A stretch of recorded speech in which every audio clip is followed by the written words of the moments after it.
right now, by the way. Okay, which was another question. Was Daniel Cormier responds to Bo Nickal's criticism of commentary during the fight, which he took personal. I mean, he had a nice shiner. Bo had a nice shiner. He was in a fight, right? He was definitely in a fight. Yeah.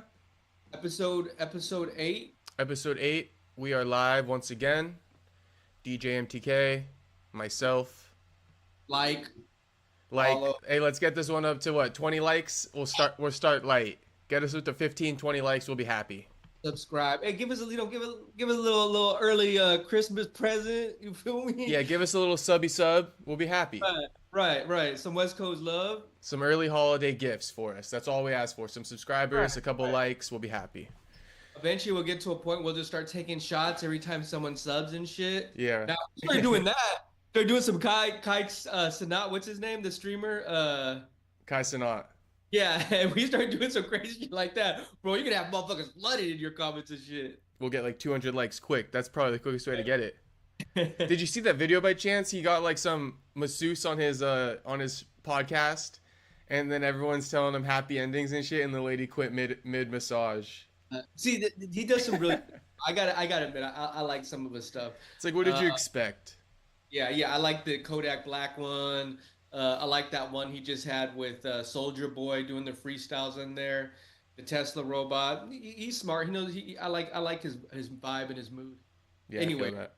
Anyway, to get the show going today, I mean, we were just talking about Bo Nickal.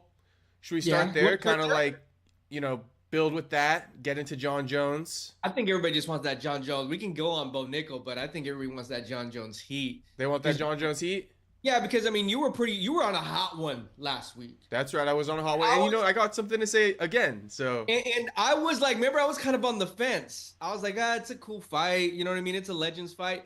I wasn't so sold, but today, my attitude has changed. Right. I feel like looking back too from the podcast from last week, you were kind of it's a weird one, right? Because I feel like I feel like you can agree with me, but you don't have to want the same thing I want, right? And I feel like you did agree with a lot of my points, but at the end of the day, if you want that Tom Aspinall fight or some things about that fight are more important to you in a way, then that's fair too. But I feel like you kind of agreed with my points, but you almost want that Tom Aspinall fight. Am I getting that right? I would say this is what I thought. This is what I really thought. The resume of what Tom has been able to accomplish and the resume of what Tom has been able to accomplish is here to here. And I think even Jon Jones said it, and just kind of feeding back on what you had said last week. Now I've had a week to digest all of this, see everything, he's kind of right. It's almost like and Jon Jones used this analogy, a CEO of a company dealing with a guy that just became a partner. Correct. And that was kind of my take, which you seem to agree with. I mean, now looking back on it, I get that. Yeah. Right. And I get people saying, oh, he's ducking Tom. And it's funny because Jon Jones is smart enough to roll with it. Look what he just did with this profile picture. He's trolling too. He is. He's not dumb. No, he's not. But he's more intelligent than I gave him. That's the thing, right? And even with his fight IQ and his skills, like when you see Jon with the antics outside of the cage that we've been seeing, and then you see him in the cage, it's two completely different things. Like this guy is a genius in the cage, so I'll give him that. But as far as Tom Aspinall and these things go, I mean, let me just get right into it. I feel like Jon and being a partner, as far as like being the higher up in the company, and Tom being like right in the entry level, right? As far as like the title and stuff like that. Let me break down a few things, okay? First of all, I think at this point, right, I think that Jon Jones fighting Tom next, there's some warrant, but it's not the warrant that I think everybody else is going to think that I have for it. My warrant for that is simply this fact. We saw with Stipe, right? He was old in there against the younger Jones. Age plays a factor in these battles. Now, Jon and Alex are the same age. That fight is basically good 5 years from now because they're both the same age. You feel me? Two 42-year-olds fighting, right? But let me tell you this, 2 years from now, Jon at like 39, meanwhile, Tom at 32, that's a world of a difference than if that fight takes place next. And so personally, I believe that age-wise and matchup-wise, right, to give fans the best matchup possible, Tom Aspinall should be next at this point because I weighed it in that term. And that's going to outweigh the money factor of Alex Pereira. Well, so, but weren't you saying last week that he should fight Alex first? I was saying he should fight Alex first. But look, you went this way and I went back this way. But hear me out, right? I get it. It's not that, I mean, if he wants to fight Alex, he totally can do that. But now I'm acknowledging another X factor that I think a lot of people haven't acknowledged, which is the fact that if he does choose to fight Alex next, that Tom Aspinall fight really isn't there. Yeah. And so if we could either never get that Tom Aspinall fight and just have the Alex fight, or if Jon wants to fight both guys, I believe Tom Aspinall should be next, if that makes sense. Yeah, and I was saying this. It's one of those things where Alex and Tom, their window is so small. It's not so small, but it's pretty small. If you're gonna make the fight happen, make it happen.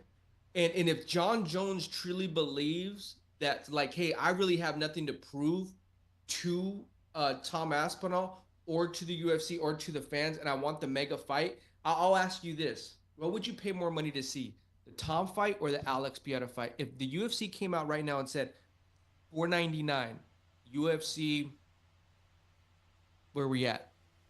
$320. Would you pay $499 for Tom or would you pay $499 for Alex?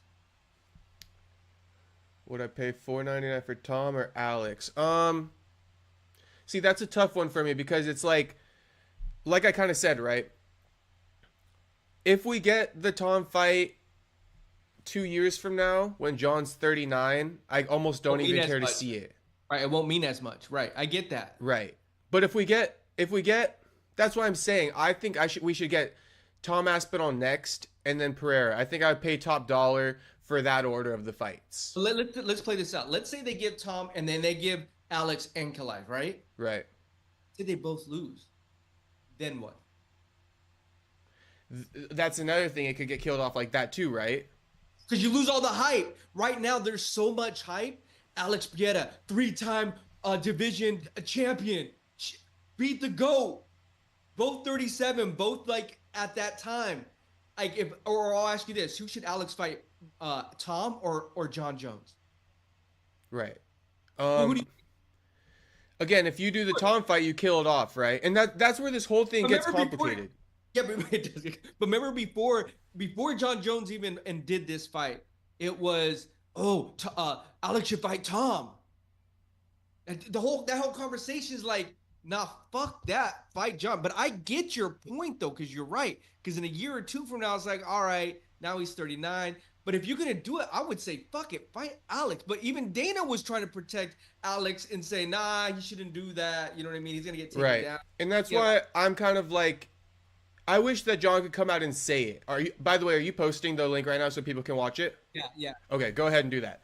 Don't worry about me. But what I'm saying is, I feel like Jon, and we can't have this, but in a perfect world, if Jon were to say, I'm gonna have one more fight left or two more fights left, we could navigate it more strategically. But I think Jon's gonna come into this with every fight of his that's next is gonna be his last. You know, so. With that said, you know, if it could be Jon's very last fight, and we just talked about off air, we talked about how really, you know, if you are for the fighters, you want them to make the most money possible. And Alex Pereira is the most money possible. And if it's Jon's last fight ever, I feel like you should go with the more accoladed and the more money fight. But like I keep saying, if Jon will do 2 more fights, do Aspinall first, because he's younger. And then you could fight Alex next. And that one, you could do it for anything. You know, I guess too because they're two former two division champions. Even if, because your question, right? Even if Alex were to lose to Magomed, it doesn't take away the fact that he was a two division champion, and Jon will always be a two division champion as well. I mean, you can still sell it on that fact, but you do lose some of the hype without having the titles on them, right? And the win streaks. And the win streaks. Right. The minute you defeat that win streak goes down, it's like buying stock. Like, you got it all while it was real low. You did not get it at the top dollar. So right at the top dollar, bro. The only way they're gonna get better if they both won. Yeah, and that's a chance the UFC would have to take. And now, is that a chance they're willing to gamble on? I mean, it seems like they want the Aspinall fight, so they are gonna gamble on it. Yeah, and we're here for it too, right? We're here for both of them because they're two great fights. We win regardless. But I'll present it this way. Like, someone told me that is like, if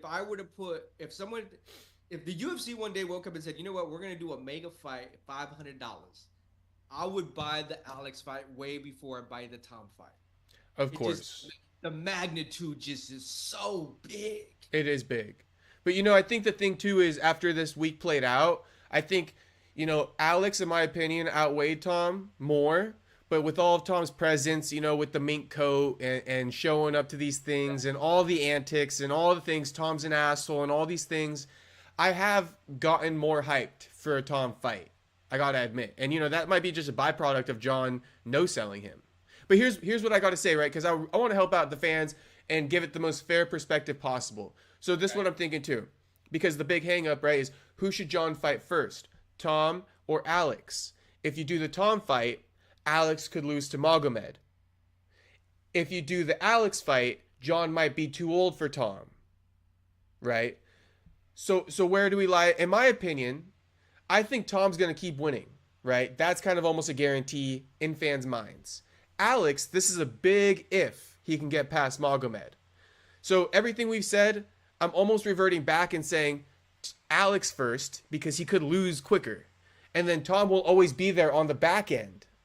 You know what's interesting is I don't think Alex loses to Magomed. I'm not saying he does either, but I'm saying if you're going to go on probables, you would expect Tom to reign supreme over the heavyweights more than the light heavyweights. That's my thing. You could think differently. You know what? It's interesting because I was looking at Tom's record. I was getting more interested. It's like, all right, he lost to Blades, but he hurt his knee, right? Right. That was a fluke. It wasn't really anything. Right. He redeemed himself on that. And the heavyweight division is so crazy because everybody has a fighter's chance. Everybody has that one hit wonder. And even with the Stipe fight, the whole time I was watching it, I was like, man, Stipe could take a fucking punch. That dude could fucking, he's just moving forward. And I always felt like he had a chance to maybe rock Jon. He didn't, but I always felt like he had a chance to do that. In Tom, he could fight one of these guys and get dinged. That's not improbable. Not at all. We haven't seen enough yet because he has no footage. I mean, I think he's like, what, if you were to take out that knee, he has like 9 wins in a row.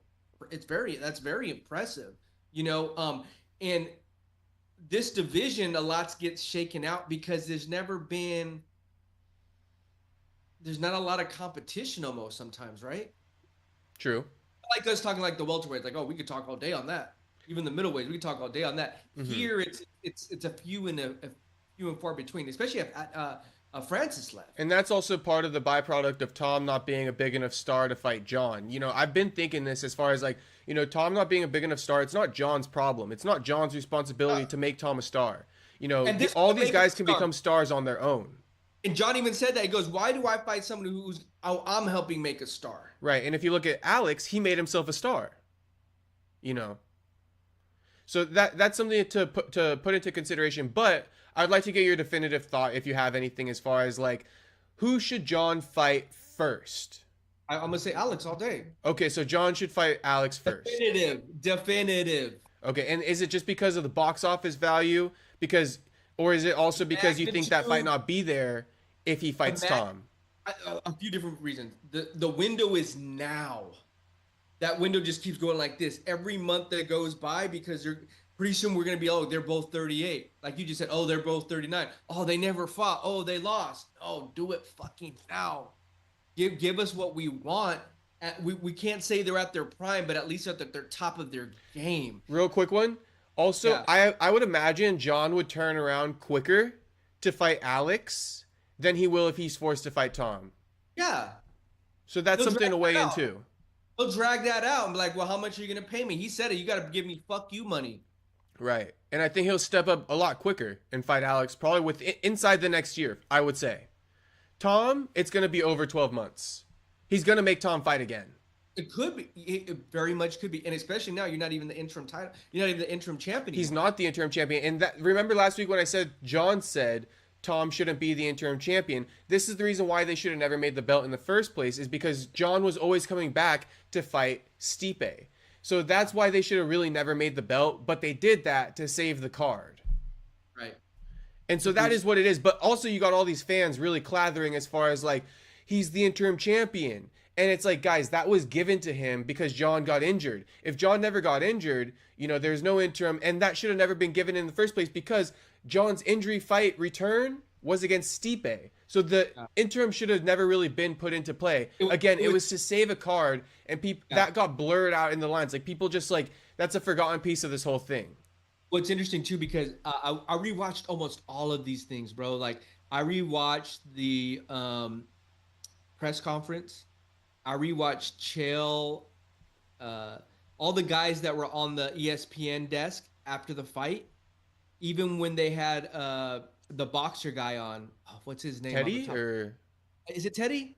Honestly, I don't know, but they kept name dropping Teddy. I think it's Teddy. The old guy, right? Yeah, because he's like the fucking he helped train Mike Tyson back in the day. Right.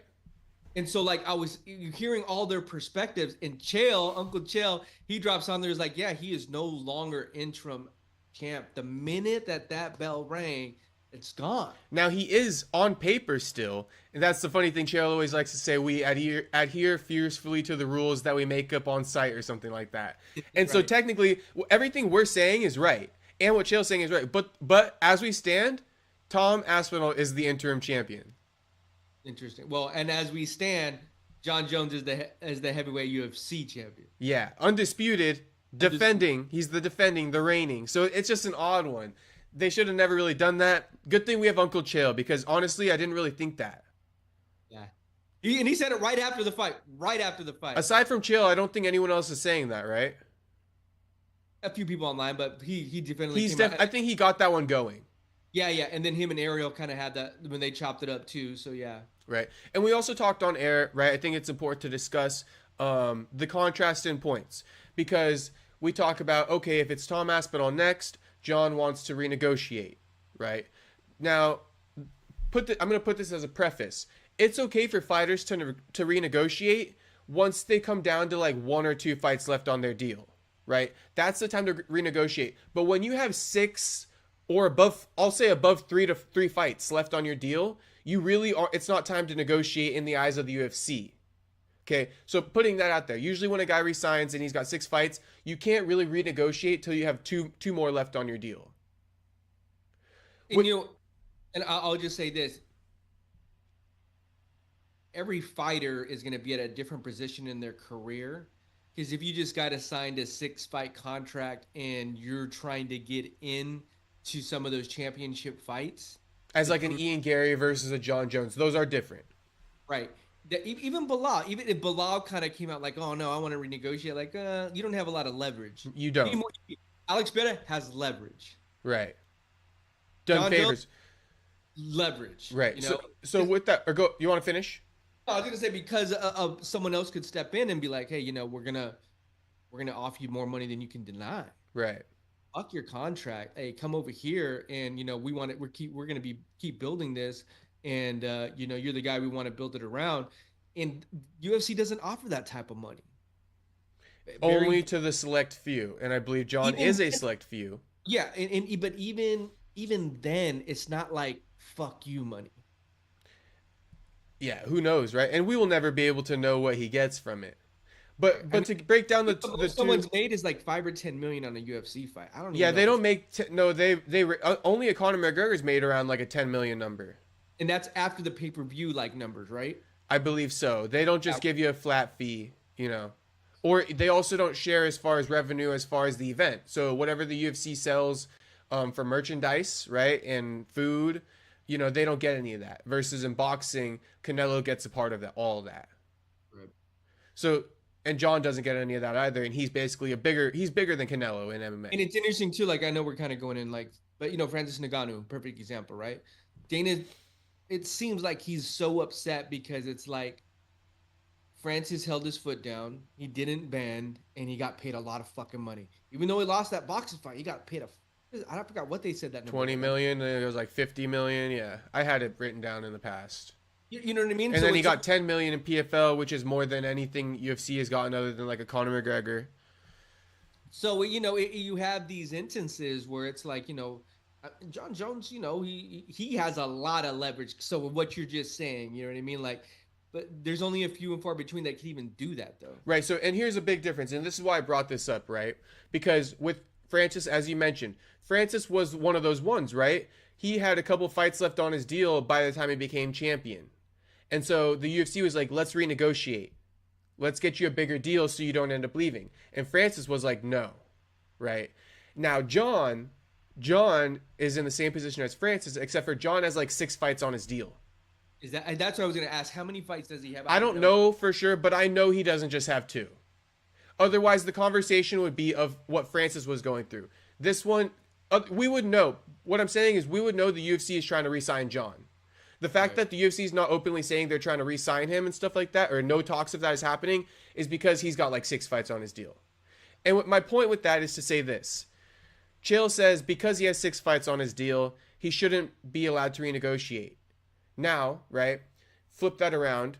Brendan Schaub says if you're 4 fighters and you're 4-fighter pay, you know, let Jon, the one guy, beat the system for the first time ever and let him renegotiate. In my opinion, you know, it's warranted for Jon to have a seat at the table at this point in his career, which means asking to renegotiate every fight. That's a seat at the table. Every fight, Jon's going to renegotiate. You know, and just to put it out there, though, Chael says the issue with that is once Jon gets past these big money fights, who's he going to fight? You can't pay Jon $20 million to fight a Sergey Spivak. But here's the thing. Jon is done after these money fights. So let him continue to renegotiate because you're not going to get Jon fighting a Sergey Spivak for $20 million. It's just never going to happen, you know? And I would hope that Jon seems like he's playing all his cards right, you know, that he can leave with the sunset, you know, and not be like some of these fighters who keep chasing the sunset as it's already went down. And he can end on a high note. And that's the one thing I hope, because I would hate to see a 40-year-old Jon Jones who, you know, we're having all these conversations you're talking about, like, you know what I mean? Like, oh, now look who's right. Now look who's right. We lost, blah, blah, blah. So I hope he ends on the high note and do whatever the fuck you want. Right. And that's also part of the reason why I've kind of like, I think subconsciously, you identified some of my subconscious there. Subconsciously, I think that's why I've wanted to see Jon versus Alex, and I've been a little bit vocal, is because time after time, name a fighter who's beat the system. I can't even name McGregor because McGregor's on the outside looking in. He wants in. GSP Habib. Perfect. And so, you know, I'm tired of seeing guys leave washed up and leave with nothing. I prefer to see guys leave like a Floyd Mayweather, an Oscar De La Hoya, where well after their career is done, they're super successful. And forget Oscar and his gay tactics or whatever you want to call it, right? But financially, I'm like, you know what? These are the guys that people can look up to till this day. And Conor isn't even really that, you know, because he's just so crazy. He's building the bare knuckle. Bare knuckle. But, you know, you got GSP, Khabib. We need more of these guys to leave on top and to give that example to the next generation, because the example to the next generation should not be Chuck Liddell. Remember how he left. He looked yacked at the UFC 309, bro. I was thinking about you, about people doing drugs and shit. Yeah. Did you see that video? I saw Chuck with his girl, yeah. But did you see the videos up? Oh, no, I didn't see that. Oh, it looked bad. What did you take from that? Because I didn't see it. Like, we fucking yacked out. Like he's retarded or on drugs? No, yeah, yacked out on coke. Chuck. Got the top. Yeah, you just all. It's like you look just cracked. God damn. You know, those old school people, they do coke over like some other fucking drugs. Like new school people be doing like Adderall. Well, I mean, everybody does everything. I think. Right. But like a Chuck, like coke, I wouldn't be surprised. Right. Um so yeah, I mean, I think that Jon, he should be able to renegotiate, number one. And I say give the man what he deserves for Tom and Alex. How much does he deserve? Now I saw people throw out a number. I don't know who threw out this number. I think it actually might have been Guru. And I Mm-hmm. pretty much agree with him. Something in the $20 million range. I think that PFL just gave Francis 10, right? You say fuck you, Francis. You thought that you came out on top and that you made more money leaving us. Jon Jones made more money, which in turn would say that he would have made more money if he would have stayed. UFC will never do it. They might do it in spite of Francis. They are so gun ho that their product is so supreme that they will set the market of what they pay you, and that's that. I don't We'll know. see. I don't know. We'll see because Tom Aspinall, these are where the special occasions come. I don't disagree that they set the market, you know. But at the same time, if any situation has ever presented itself in the last 5 to 10 years, it's this one that's going to break the norm, right? This is the only situation that has a chance of doing it. Yeah. And so I'm yeah. calling for a 15, 20 to $25 million payday for Jon to fight Tom. I'd And if say Jon- minimum 10. Minimum 10. And listen to this one. If Jon's not worth that money, he says, okay, fine. I'll fight Alex for what I'm contracted at. And when the fight gets bigger after I beat Alex, I'll take 25 to 30 million or 40 million to beat Tom.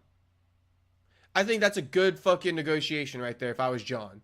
Give me 25 million to fight Tom. They say no. Okay, fine. Don't renegotiate anything.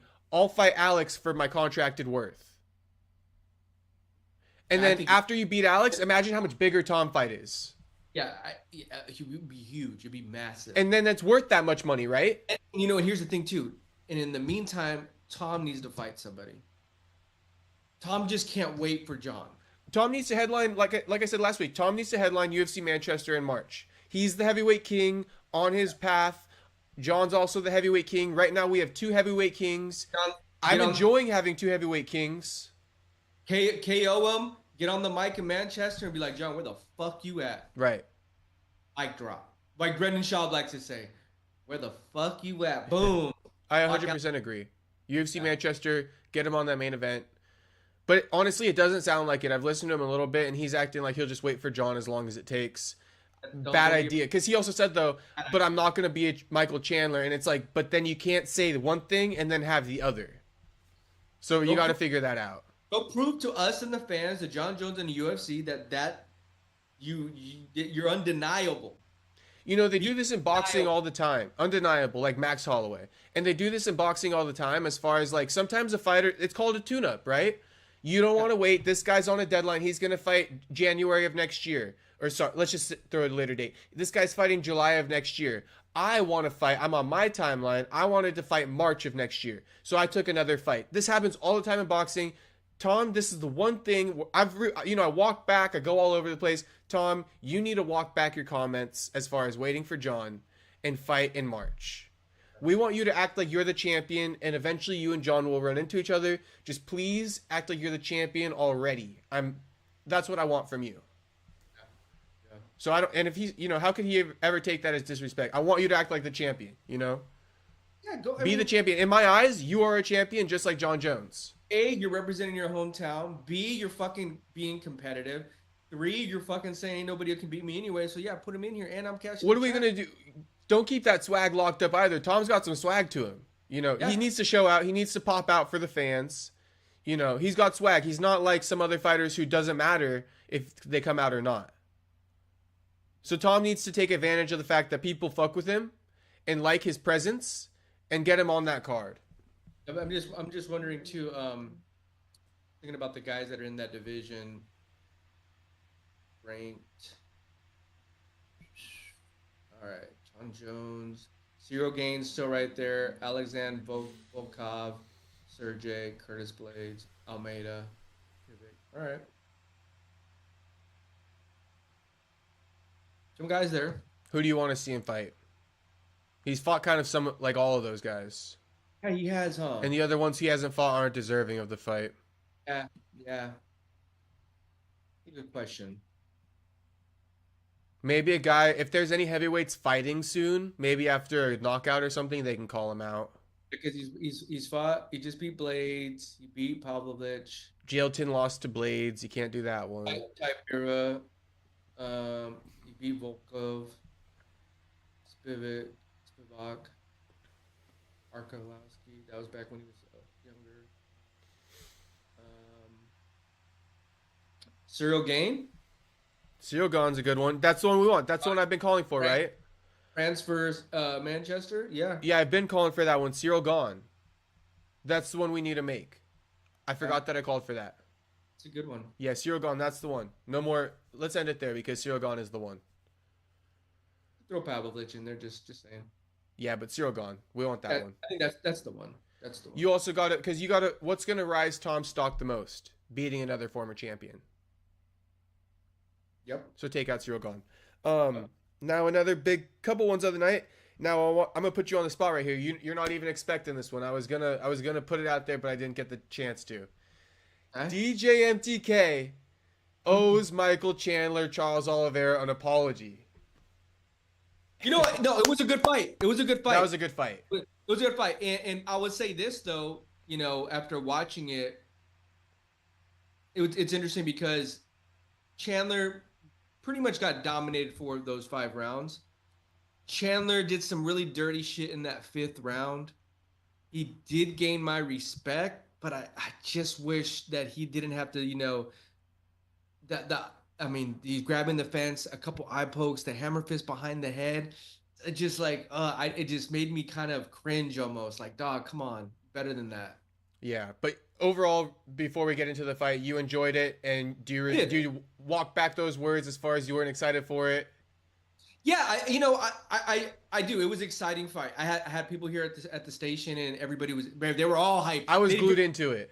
Yeah, they were barely even they weren't in UFC like how I'm UFC. Like, oh man, they were like everybody, especially that 5th round, especially like when he got back the up. Power bomb. Yeah, and he slammed him back down. Like, oh. Yeah. So no, it was and he fought in there. He didn't give up. And that's why he earned my respect in that manner. He didn't give up. He had a fighter's chance to the end, and they gave us our money's worth for sure. They did for sure. And Chandler, he was dirty. You just kind of acknowledged it.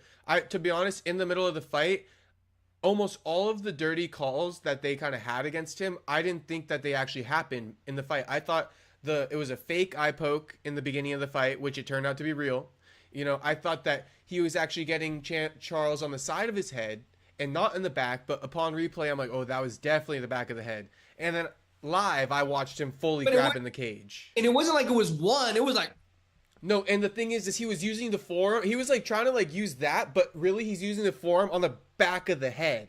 But he's trying to act like he's doing it like this, but he's like, boom. And here's the thing. And here's the thing. Like, imagine he knocks Charles Oliveira out, right?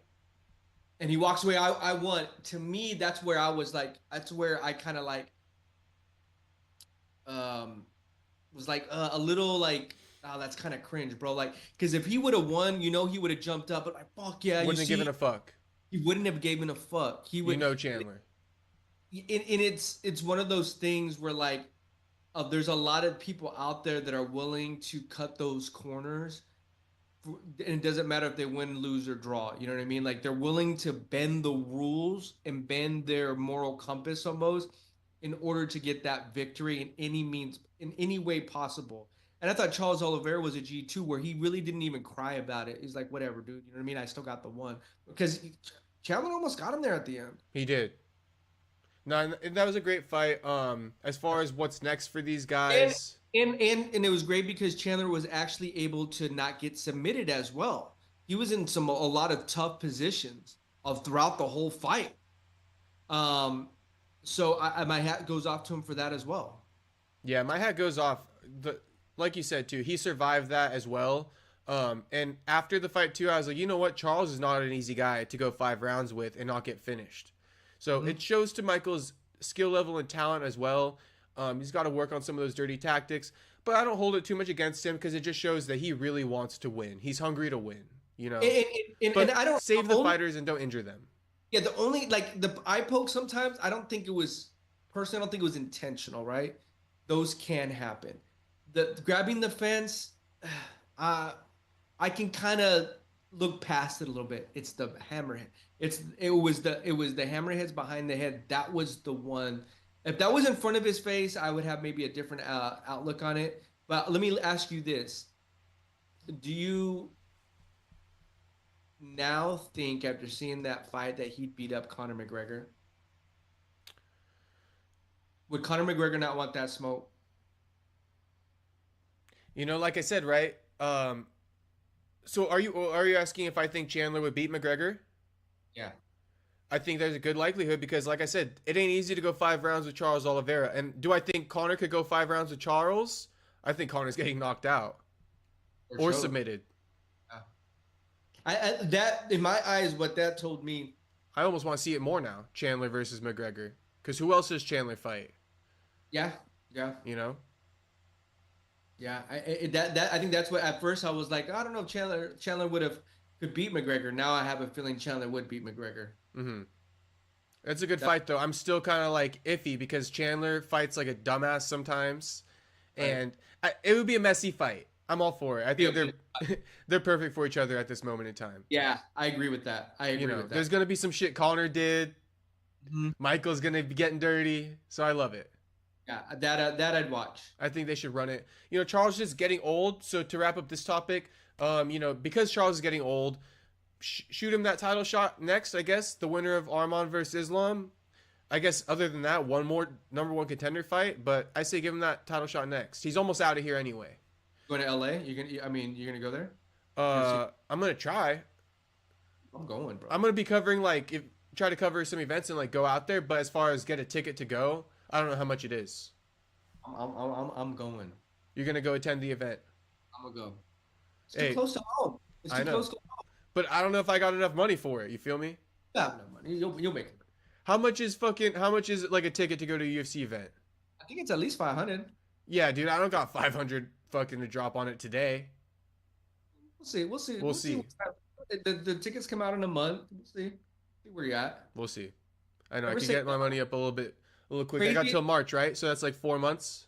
No, you got till January. Oh yeah, January. Because we're talking about Tom. Yeah. I probably won't be going. We'll see. We'll see. But I'll pop out. All right. How's that? We'll pregame. Yeah, for sure. I'll go head out over there, pop out a little bit, do some of the events, meet and greets. I could do all that shit. We could even kick it, and then maybe when we run into fighters, we can help out. I'll film something for you on your YouTube channel or something like that. You could do the same for me.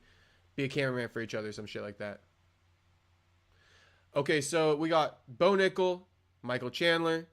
I can start this one off. Okay. Let me put it like this, right? I'm high on Bo. Anybody who kind of even watches my channel knows that I have a bias towards the American wrestlers because I'm from America, obviously. So I like to see our guys do the best, And I came up on guys like DC and the college American wrestlers. And so, Bo is the only guy representing right now at that college Olympic level from the U.S. We don't have anyone. And so I want Bo to succeed in all avenues because we don't have that. Now, with that being said, I think Bo needs to really start, this is one fight, right? I'm not talking about everything else he's done in the past. I'm talking about today, this fight. I think Bo needs to take it easy as far as, thinking that he knows it all, that he's got this huge fan base already that's just going to watch him no matter what he does. Like, what you did in college and what you're building here in the UFC, that helped you get here. But don't think that, because of what you did in college, people are always going to watch you fight. It definitely matters about your performances in the octagon. It has nothing to do with how many NCAA titles you have. It matters how you perform in the octagon. And you have performed well. But I'm going to say, that Paul Craig fight was a huge dud, and it was a huge disappointment for me. Let me keep going on this one. How would you rate his performance 1 out of 10? Like a 4, dude. Oh, wow. Because I'm like Chael. Like, okay, you did well with Paul, no doubt. And I'm conflicted, but here's what I have to say. I'm going to try to say this in order, right? With Paul, he's the jiu-jitsu guy, you're the wrestler. Tell me one time Khabib refused to go after another grappler in his career. He's always going to take you out because he believes he's the best. The fact that Bo didn't do that is just like irks me. It just irks me. Yeah, no, I get it. It's like irks me. It's like, dude, we put you together because we thought American wrestler, jiu-jitsu guy, go smash this dude. Or this dude might submit you, but let's see. And the fact that you didn't do that, it definitely irked me. You didn't try once. Didn't try once. And then on top of that, like, you're going to box him. And this is where I have the devil's advocate. It's not even a devil's advocate. I truly believe this. We talk about brain damage all the time, right? We talk about the safety of fighters, longevity. What Bo did as far as all those things that I just mentioned goes, good on you. You didn't take very many hits. You didn't take very much damage. You're going to go further in your career, right? It's about winning now. The exciting performances mean more later on. But at the same time, man, to walk out of that... It left a bad taste in your mouth, huh? It left a bad taste in my mouth. And to walk out of that, right? Because I'm shooting him bail saying, like, look, I'm okay with you just getting the wins and stuff like that and skirting by maybe early on in your career because it's about longevity. Why get into a war now that's going to affect you 5 fights from now, right? Because your head's hurting because you got hit so hard in this fight because you didn't care. But, dude, when you go on the mic and shit, you need to have a little bit more self-awareness and be like, look, I'm happy with my development. It may not be what fans want to see, and I understand that, and I'm working on that, but I wanted to get more time in the octagon. I'm happy that I got the experience, and I apologize to the fans if that was boring. Just try to side with the fans a little bit. But what Bo does is he goes in and he's like, you know what? If a bunch of drunk idiots think that I didn't do well, then, you know, maybe that's an okay thing. Maybe I'm doing the right thing. So basically, all the people who pay hard-earned money, in your mind, in your eyes, they're drunk idiots.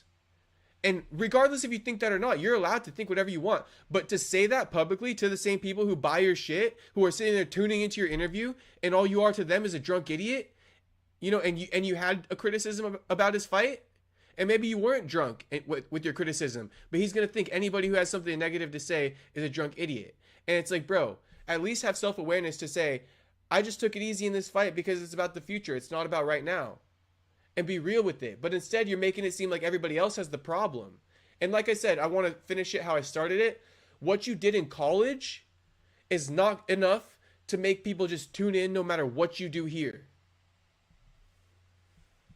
I'll say this, you know, kind of my take, what I saw. Bo Nickal, they've been leading him up piece by piece. He's been fighting these kind of low-level guys. I wouldn't say they're low-level, but they're the guys that aren't even ranked yet, right? This is his first time fighting someone that's been in the rankings. Paul Craig was in the rankings, right? I don't believe so, but again, he holds a win over the light heavyweight #1 contender. Bro, he's a veteran. He's a veteran. He's been in this. He's been in wars. He's submitted every single guy. What my initial thought was, A, yes, I expected more out of him. B, there's levels to this shit. This was a great test to see where you're really at. Because if you were going to put in front of Brohahu, I'm going to say his name wrong. You're going to put him in front of him, I'd be worried. Well, especially because he didn't show anything against Paul. Maybe if he took down Paul and didn't get submitted, you would say he could take Kaio. You know what I mean? Like, there's these, and Paul Craig's that next tier of fighters you're going to start facing. And if you're going to look like that against Paul Craig, and like I said, he is a veteran. He's been through some wars. He's fought some of the top guys. So it was a good test to see where you're at, but you really didn't show us anything. And it really, you know what I thought the whole fight when I was watching it? You're an edge above Paul Craig, maybe because of your youth, maybe because of your athleticism. And he was timid to take Paul Craig down because he did not want to put himself in a chance to get submitted and lose. And I think he saw right off the bat, okay, I'm winning on the ground here. But he was getting kicked, bro. Paul Craig was throwing some kicks at that fool. risking breaking his forearm. And so like and even I thought to myself, like, Paul Craig didn't even try to take him down to submit him. Or pull guard. Right. And that's where I was kind of too. I was like, back in my mind, I'm not a big conspiracy theorist type, but it's like, did Dana just kind of like, hey, bro, don't just keep it standing if you can. We'll pay you more. Right. We don't want a chance to see him, lose on that. But I said, how would you rate the fight? Levels. I think that next tier of guys, even like Alex Hernandez, I don't think you want to see Anthony Hernandez. I don't think you want to see him. Mm-mm. Brandon now, I don't think you want to see him. And don't even start talking about Hamzat. No, not right now. And he thinks that's insulting. He's like, I don't know why people are saying that. After that, but I will say this too. On the flip side, I've said this same thing about Paddy. And Paddy has impressed me more and more the past 2 fights. And I'm interested to see if Bo Nickal, the next challenge they give him, because he's still not even in the rankings. He's not. So he got a win. He edged it out. Dana wasn't happy. You're not happy. A lot of guys are throwing him more criticism than praise. And the first time in his Bobby career, he's actually facing the first time criticism. It sharpens you a little bit, right? It probably should get under your nerves.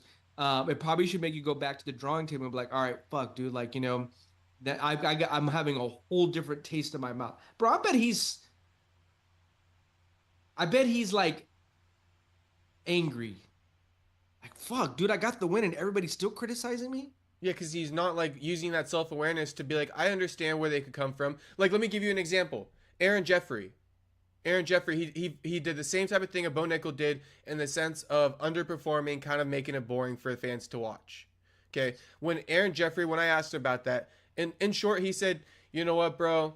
I'm the same way. When I'm at home watching fights and the guy's hugging a guy up on a cage, I'm like, get off the cage. We don't want to see this shit. I can understand how the fans found it boring. Aaron admitted it. All Bo has to do is admit that what he did was slightly boring and he's going to work on it. But he's turning it into other people's problem. He's calling people drunk idiots. And these are things like, I'm like, Bo, dude, bro, you got to wake up, Bo. Like, I don't know what kind of fan base you think this is. But to be thinking that the whole fan base is drunk idiots and shit, bro. But look at hindsight's 2020, right?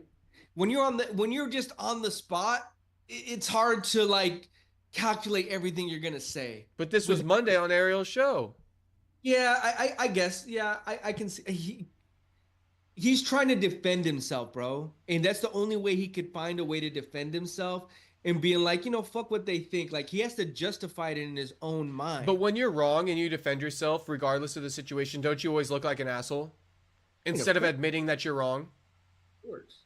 And so facts, that is what he's doing. He's trying to skirt his way out of the situation and twist it around so that he's right. And you're just making yourself look like an asshole.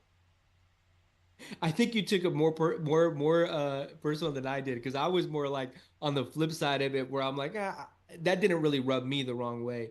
Where really it was more like it goes to show you that there's going to be a lot more improvement that you're going to need to be done. And I think the UFC kind of got a little bit of a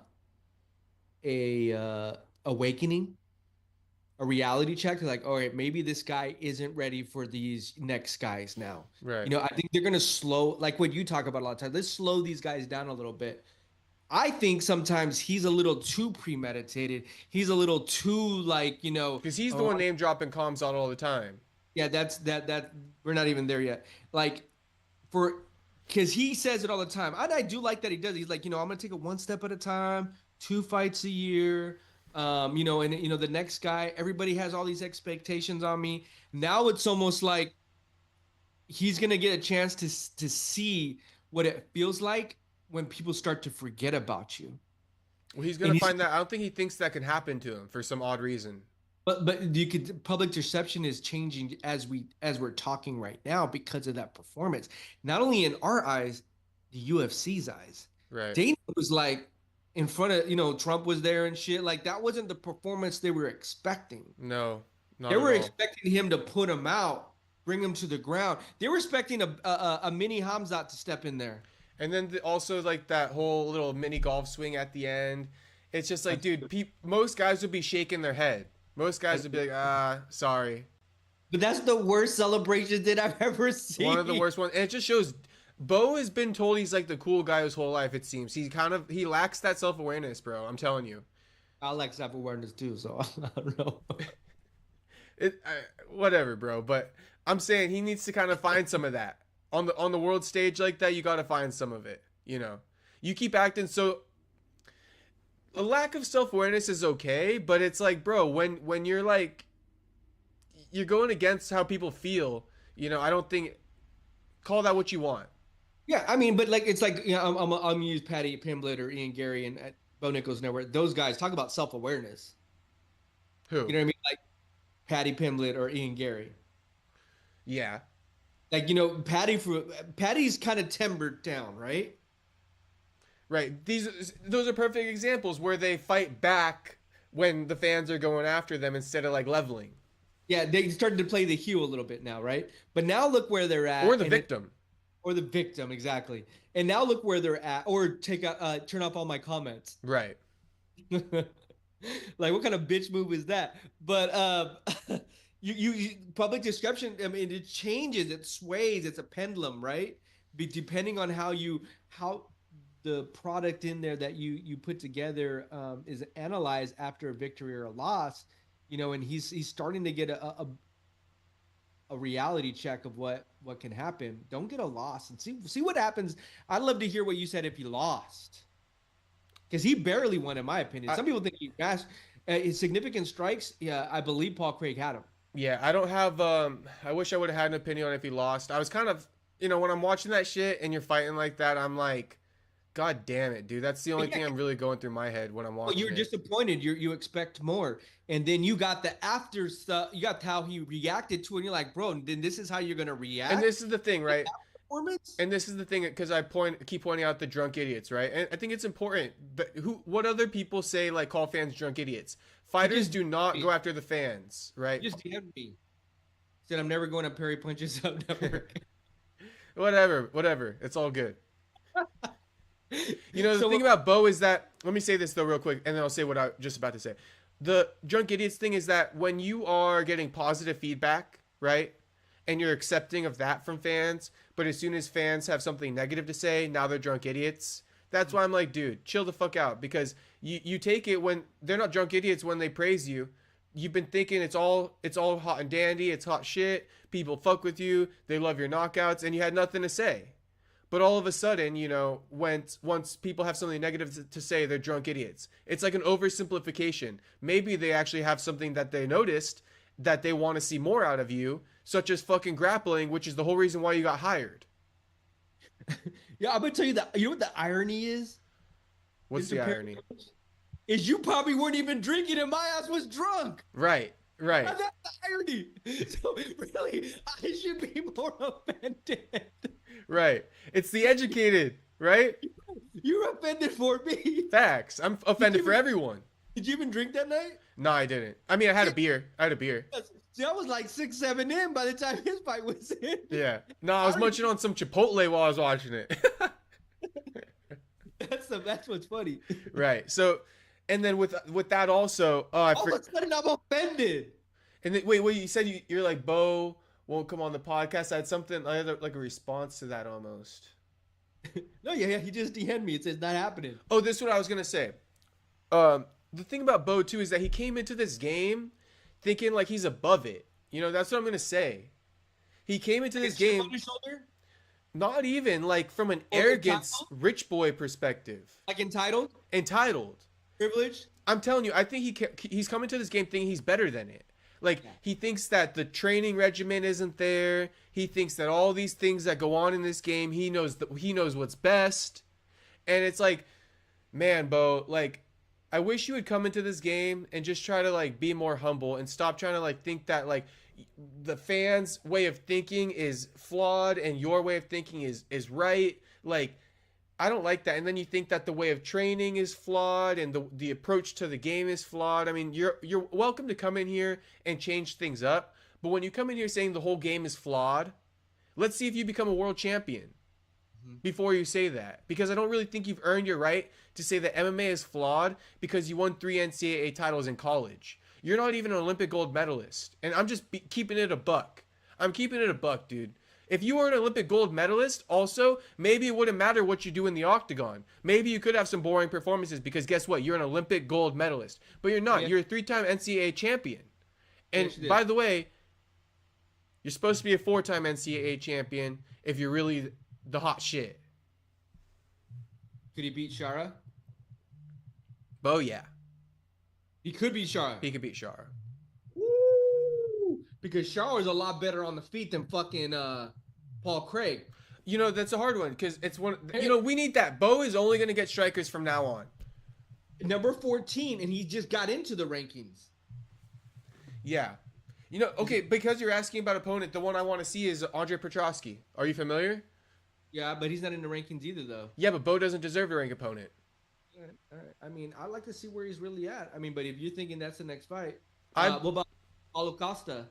Does he beat him? You know, I'm not going to say he does. Yeah. Jack Hermanson? Jack Hermanson is like your favorite type of guy. He's the...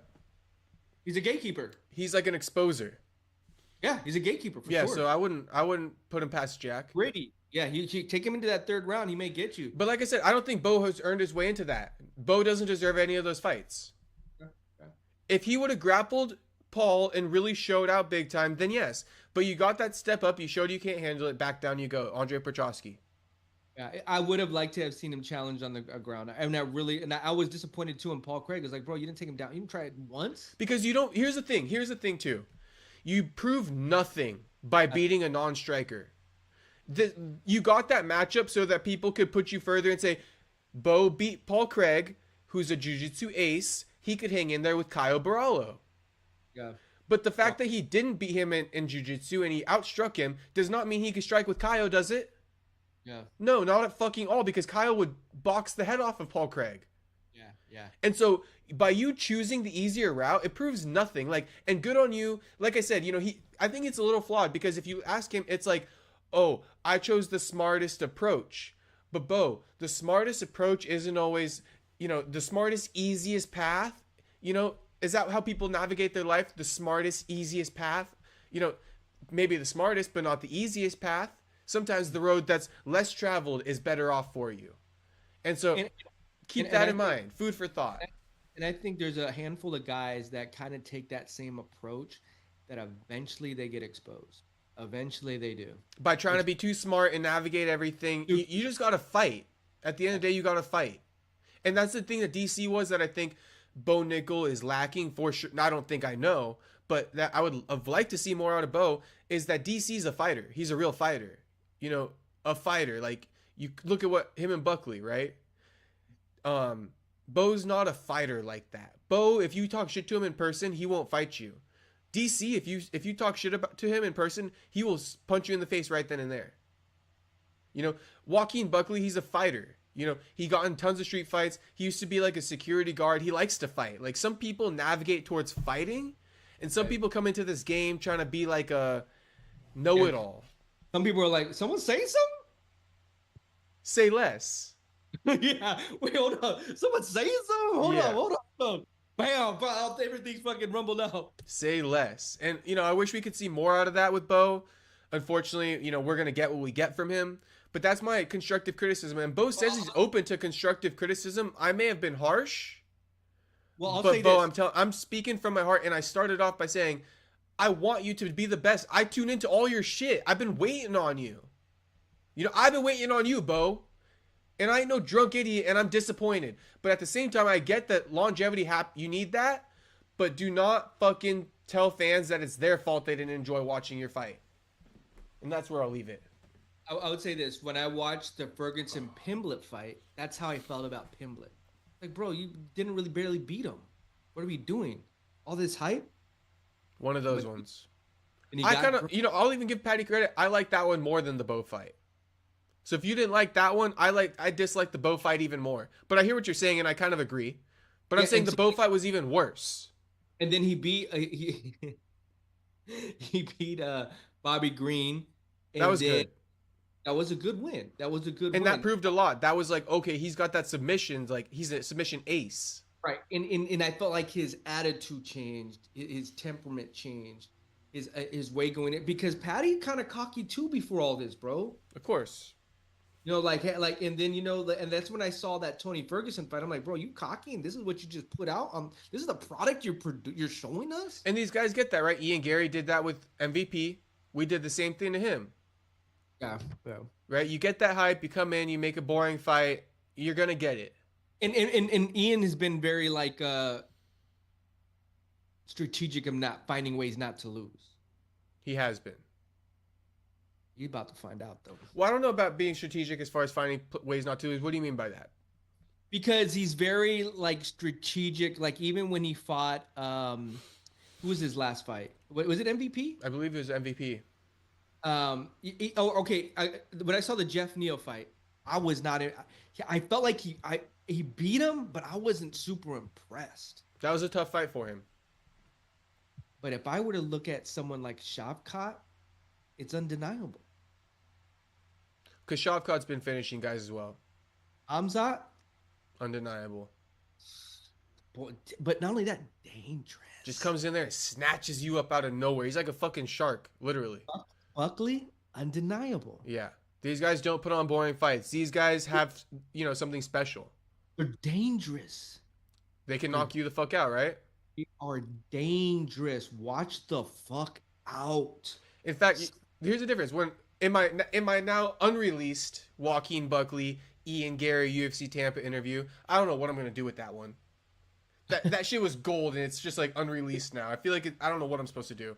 But in that one, he said, "I'm coming to fucking kill you." Please do, bro. I can't wait for Colby to start some of this slick talk, dog. I can't wait.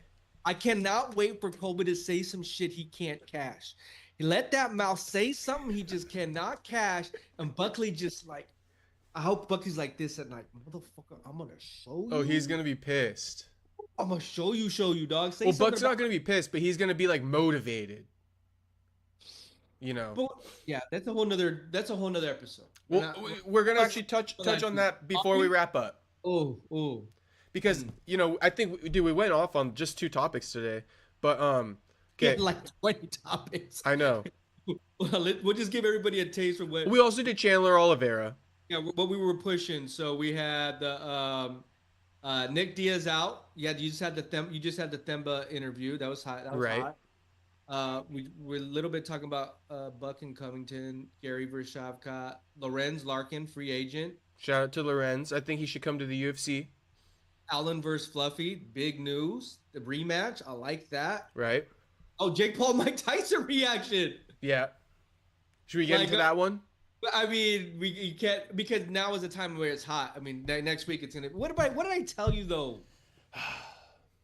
What did I say? No, you're right. Bro, I left. That's. I was at someone's house. We were about to go to a dinner, and like, should we just like, no, let's fucking go. But the co-main, I watched the co-main. That was some good shit.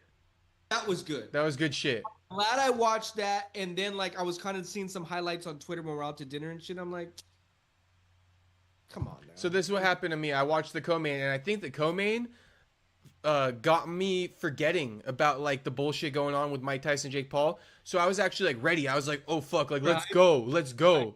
Before it started, I'm like, oh fuck, like let's see what's gonna happen. The first minute of the first round, I'm like, hell yeah, this is it. This is what we're gonna see. I think Mike landed a jab and shit. After the first minute of the first round, the second Mike showed his age, Jake let off the gas, and it was a boring fucking fight. I think I watched it after the second round thinking I was expecting a knockout. And after the second round, I was like, yeah, this is like nothing. Yeah. It was one of those ones where it's actually after, you know how when you watch a video on this, oh my God, this might be a little insulting, but it's the truth. You know, when you watch a video on TikTok, like let's say you're scrolling, you're on Instagram, you're scrolling, right? And all those videos, you don't watch every one, right? Because like you'll watch 20 seconds of one and be like, I know this is a waste of my time, swipe. That's how I felt halfway or like within the second round of the Mike Tyson Jake Paul fight. It was one of those where you're watching it and you go, I know nothing beneficial is going to happen here.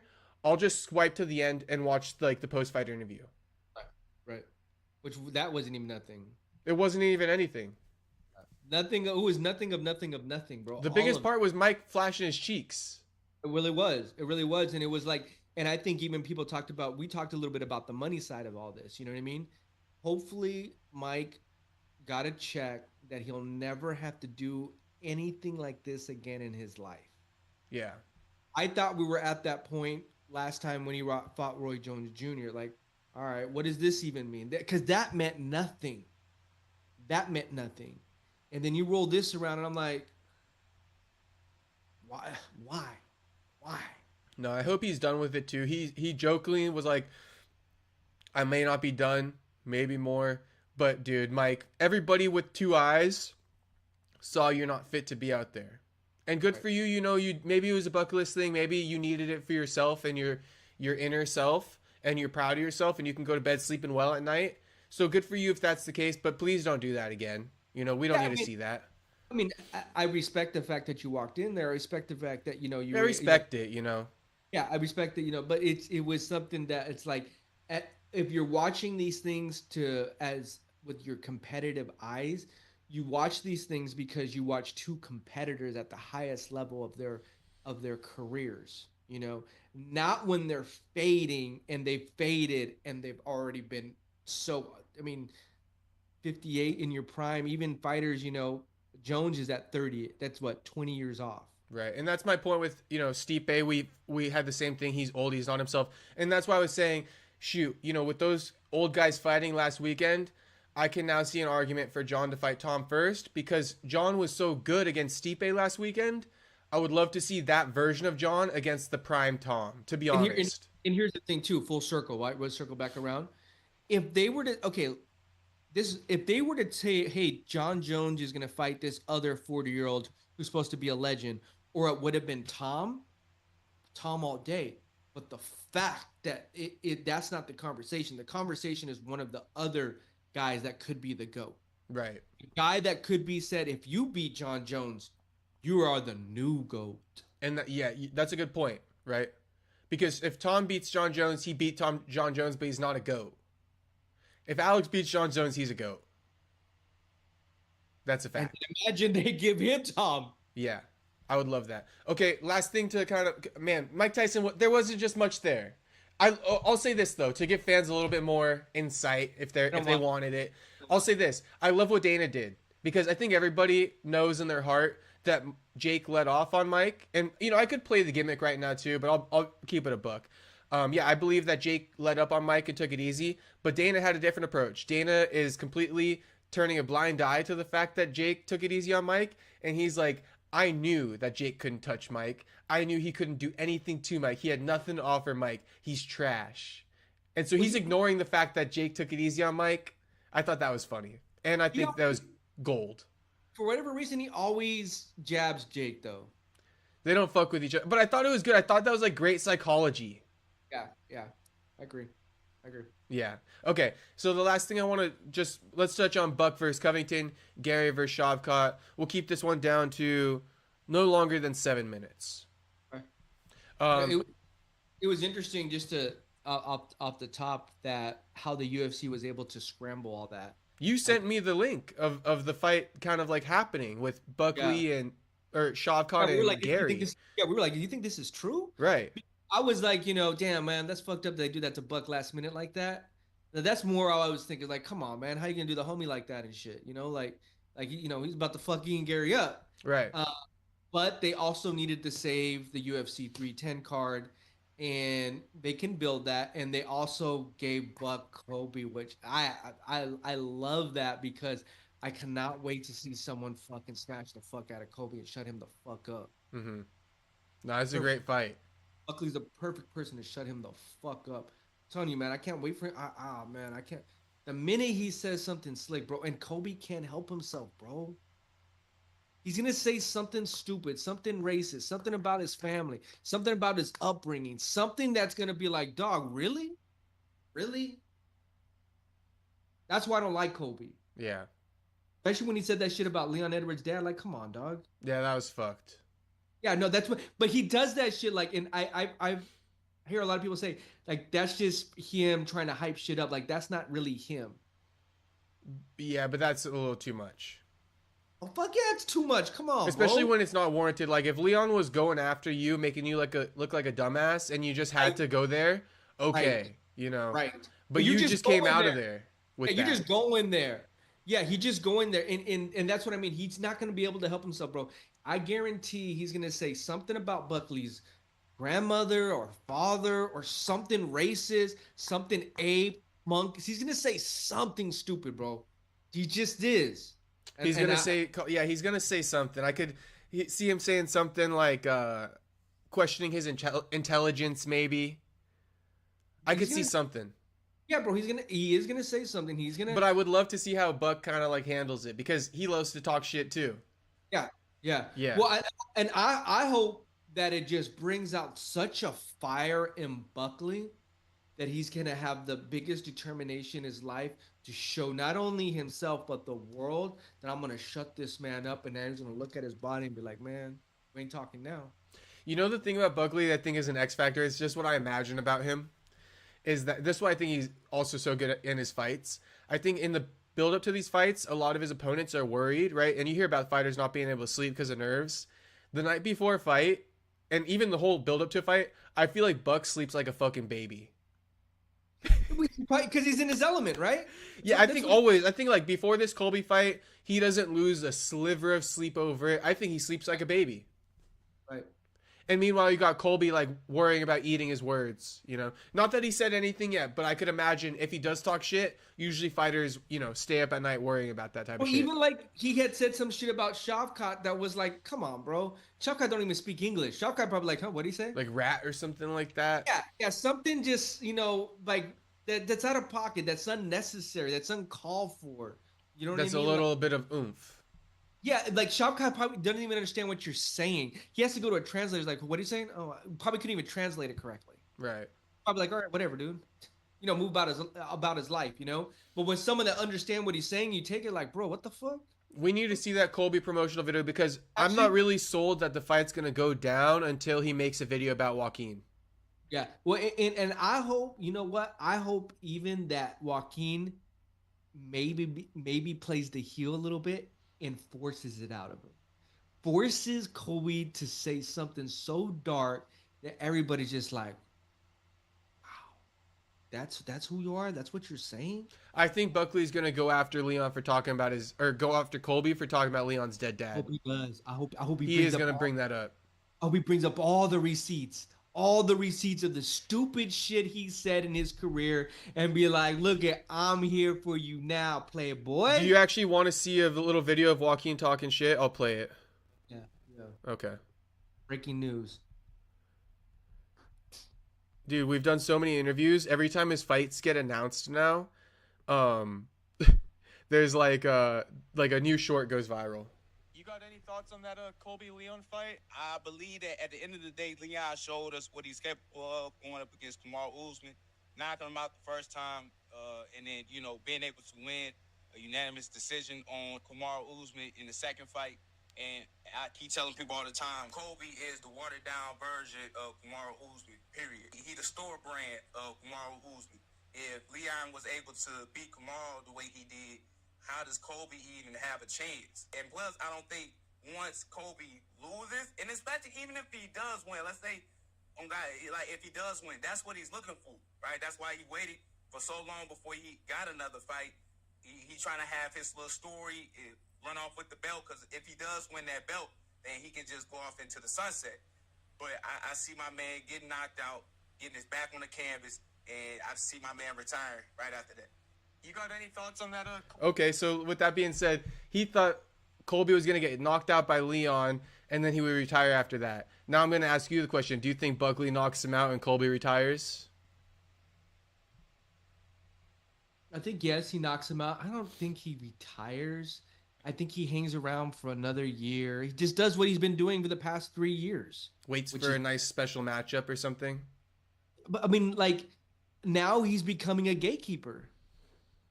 I This mean, is to the some degree, this is kind of the beginning of it, right?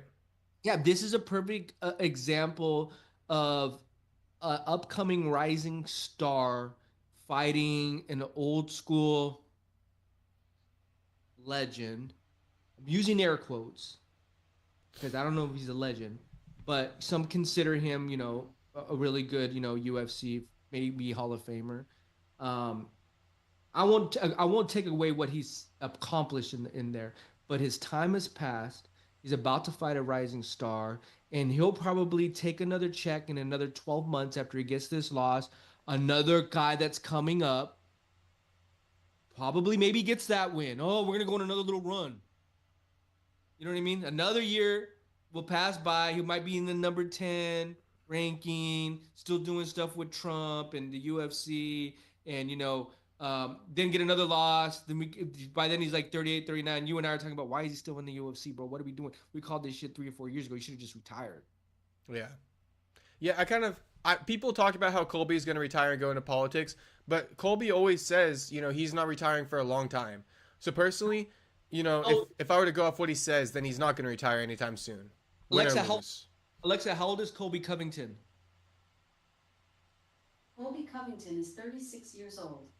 37 next year. We're talking the back nine here, not off successful wins. Mm-hmm. Not like he's riding if we was riding a 4-win fight streak right now, we'd have a whole different mindset, right? Right. Colby, I guess, is so there you have it from Buck, right? If you want a statement about his thoughts on Colby, I got it last year. He believes Colby is the watered down version of Kamaru Usman, the store brand. He's a store brand. Yeah, and then the only thing he really has, and even when he talks, bro, it's cringe. It seems forced. It seems like he's like wrote it down. Oh, I'm gonna go say this. Yeah, this will get him. It just seems so like forced. Mm-hmm. Like he doesn't even believe it. It's hard for me to talk a lot of shit on Colby because I'm like one of those guys. I like the messy drama, So it's hard for me to fully agree with you, but you're entitled to think whatever you want, But yeah, I feel you. But when I watched a lot of those things, I'm always like kind of entertained by it.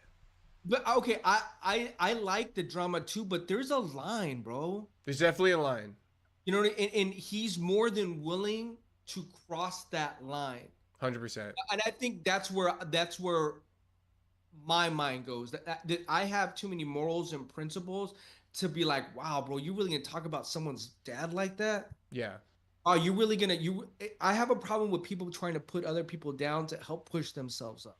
Facts. I like when people try to push people up. Now you can have banter and talk shit and all this. I think that's why Ian kind of got on my nerves a little bit. Like, bro, really, that's out of pocket. You know what I mean? Like, you don't need to go there to keep building fights up. If you're witty, right? If you have true wit, I think what you're saying is you don't like when these guys go for the low hanging fruit. And just be witty. If you're funny and you can talk shit, but to go for the easiest jokes possible and shit like that, the easiest disses, it's kind of, it doesn't really mean much. In real life, hey, talk shit about me, but don't talk shit about my mom. Right, but me and you could go back and forth all day talking shit on each other, type of thing. Right. That we could do it all day. We could do that all day. Right. All day. Yeah.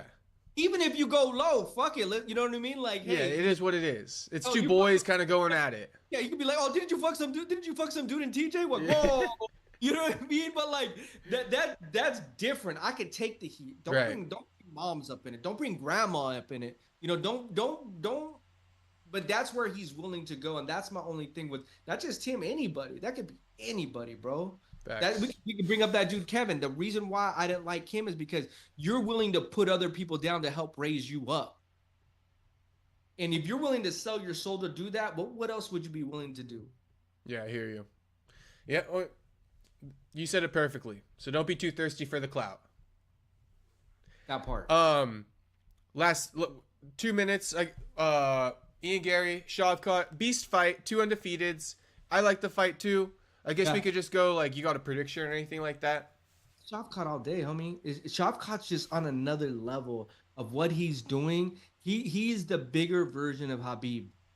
That dude, you know what I envision he does every day? He wakes up, he prays, he trains, he eats. Maybe he goes works on a farm.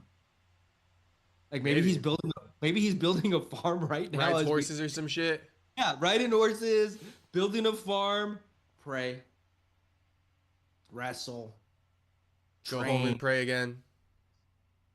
Wake up the next day, laser focus, bro. they're laser focused. Look what he has done to every single opponent. I think everything in his life, like you're saying, is mapped out perfectly for I don't fighting even right think. I don't need. Okay, we could say that, but when I saw the Jeff Neal fight, I was like, damn, bro, he can take a punch too. He was in the pocket getting rocked. He showed that he's a fighter, right? Right. And so He got messy. He got dirty in there. He got messy, right. And a lot of times these fights, I'm like, oh, he's never really been tested, though. I don't know where we're really at.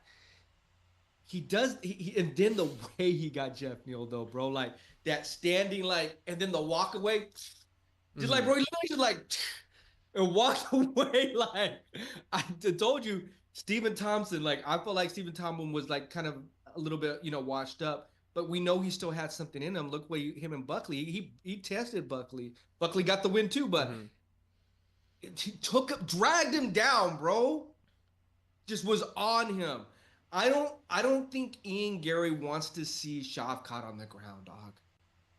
He has that Habib where he's gonna be so heavy on you and just knows how to do everything that it could be lights out first round. Here's what I'll say.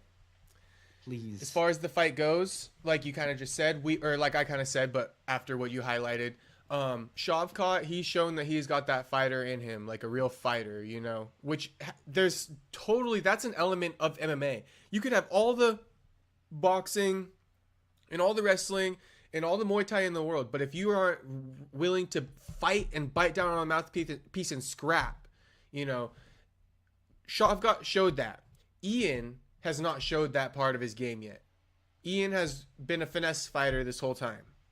That's what I was trying to say earlier. Maybe that's what I was trying to say. Like, he's careful in there. He's strategic to make sure he just doesn't make the wrong... Just does enough to get his wins at times. Right. So, I'll be curious because Ian's going to have to fight, right? And Shavkat's proven he can do that. And so since Ian hasn't shown that in any previous fights, we can't think he can do that in this one. So he's going to have to really show that new element of his game, that he can bite down on his mouthpiece and scrap. With that being said, I think Buckley versus Shavkat would be a great fight because those are just two fucking fighters.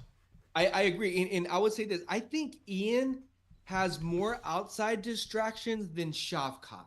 Oh, for sure. For sure. Like I said, Shavkat's following is crazy big. But that's what happens when you finish 18 people in a row. That's just what happens. That success just comes with that, right? Right. Ian Garry, has he had it? When was the last time he had a finish? He toyed with Neil Magny. He didn't finish that fight. Like, where's your killer instinct at? He didn't finish Jeff Neal. He didn't finish. D-Rod was the last finish. He didn't finish MVP. D-Rod. Like 4 fights ago. So, I mean, everything with his wife and Brazil and I'm creating a YouTube channel now and I'm doing all this, I'm doing that. Great, bro. Great. Well, I'm excited for you. Build all of that. Shavkat, bro, he got none of that. And maybe it's because I can't see all of it because he doesn't know English, and maybe I'm not seeing that side of him. But I just don't see him trying to become a YouTuber and trying to build all these storylines. Like, I think when they go in there, you're just gonna look at him like, all right, let's go. He just so like he looks dumb, but he's fucking deadly. And yeah. I don't mean like in a disrespectful way. I don't mean like you're dumb. He just since he doesn't know English, I can't. He's got a deer in the headlight look sometimes. And I guess that's one way too. But it's almost like It's so interesting always to me when I see two fighters that don't speak the same language, but they're still gonna fight. Like they can't. It's kind of an interesting one. They can't even communicate, but it's gonna fight. And I think they're just like, all right, another guy in front of me. Let's go. I'm gonna go do my. True. No big deal. No big deal. Imagine if Habib's in his corner, because Habib's like one of his biggest fans. Yeah, but I think it's gonna be like Henry Hooft and those guys. But we'll see. Because he trained down in Miami? Yeah. But we'll see. Should be a good fight. I'm excited for it. I think... that whole card is stacked, bro. I can't wait till we talk about that whole fucking card. Yeah, so we'll do that. We'll leave a teaser. We're going to have a breakdown coming soon. That card's only a couple weeks away. 3 weeks away.